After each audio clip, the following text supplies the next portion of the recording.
Assalamualaikum Ustaz. Waalaikumsalam warahmatullahi wabarakatuh. Nah, ini jadi permasalahan yang sering terjadi Ustaz dalam perjalanan seperti ini. Seperti kondisi kita saat ini kan, kita masuk sekarang gerbang tol ini kan. Ya. Sekarang hari Jumat Ustaz. Nah, kondisi perkiraan kita sampai di tujuan itu kayaknya kita sudah melewati sholat Jumat. Ya. Bagaimana kondisi dan pandangan agama terkait dengan kondisi seperti ini Ustaz? Baik. Jadi begini, Haidil, ya. Islam ini kan agama yang mudah. Ya, meskipun kita tidak boleh untuk memudah-mudahkan lagi. Dan Allah Subhanahu wa taala tidak menghendaki dalam beragama itu satu kesukaran.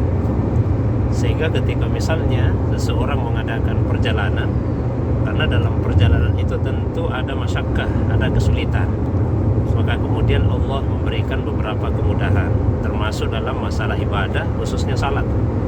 Nah, termasuk diantaranya berkaitan dengan salat Jumat. Nah, karena salat Jumat itu ada syarat-syarat yang wajib untuk terpenuhi, ada juga syarat-syarat sah. Nah, kalau syarat wajibnya ada 6. Yang pertama orang Islam. Jadi yang bukan orang Islam jelas tidak wajib salat Jumat.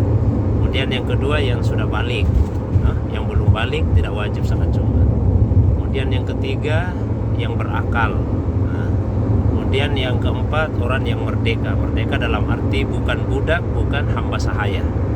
Nah, terus yang berikutnya yang kelima dalam keadaan sehat. Nah, yang keenam yang berkaitan dengan kondisi yang kita alami saat ini, yaitu mukim. Mukim itu artinya bukan seorang musafir, bukan orang yang mengadakan perjalanan. Jadi ketika ada seorang muslim mengadakan safar atau mengadakan perjalanan, maka dia tidak diwajibkan untuk salat Jumat. Bukan berarti dilarang, tapi dia tidak diwajibkan. Artinya kalau dia tetap salat Jumat, maka salat Jumatnya sah. Tapi jika dia tidak salat Jumat, maka dia tidak berdosa. Tentu tetap diwajibkan untuk salat zuhur. Nah, asalkan syarat-syarat perjalanan itu terpenuhi. Apa saja itu? Yang pertama, sejak awal memang ada niat untuk mengadakan perjalanan.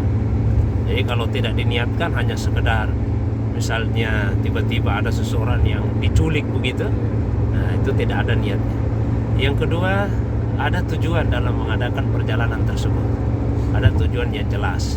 Jadi kalau misalnya ada yang sakit kepala, pusing begitu terus keliling-keliling kota saja, nah itu tidak masuk kategori.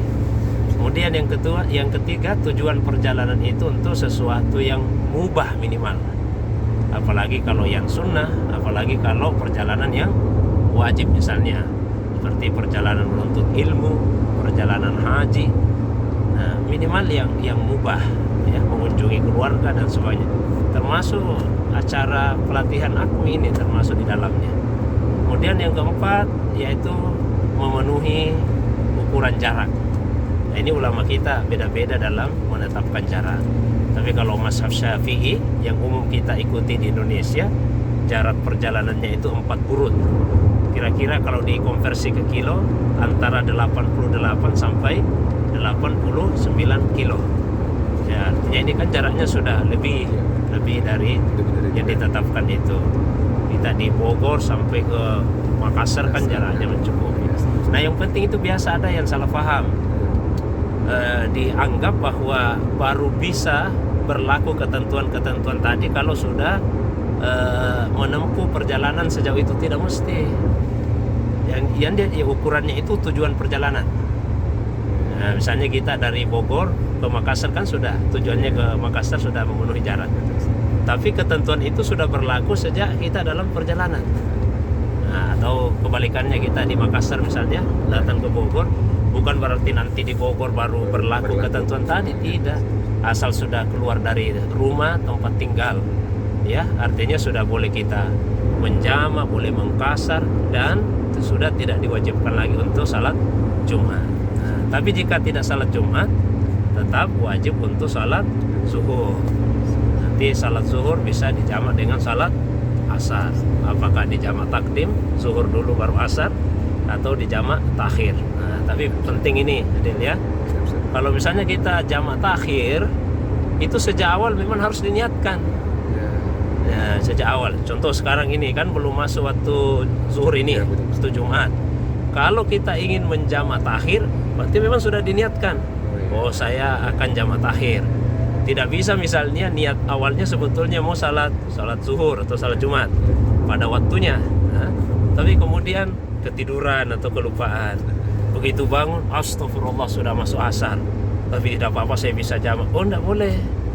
Itu bukan ketentuan jamak, tapi di qada salat zuhurnya tadi. Itu sih. Ya, jadi harus sejak awal itu sudah diniatkan. Jam 11 ini kita sudah harus niatkan bahwa saya tidak akan salat zuhur di waktu zuhur karena saya akan menjamaknya di waktu asar. Jelas ya? Syukran, Ustaz. Baik, terima kasih banyak. Ya, terima kasih Ustaz ya. Baik. Assalamualaikum warahmatullahi wabarakatuh. Waalaikumsalam warahmatullahi wabarakatuh.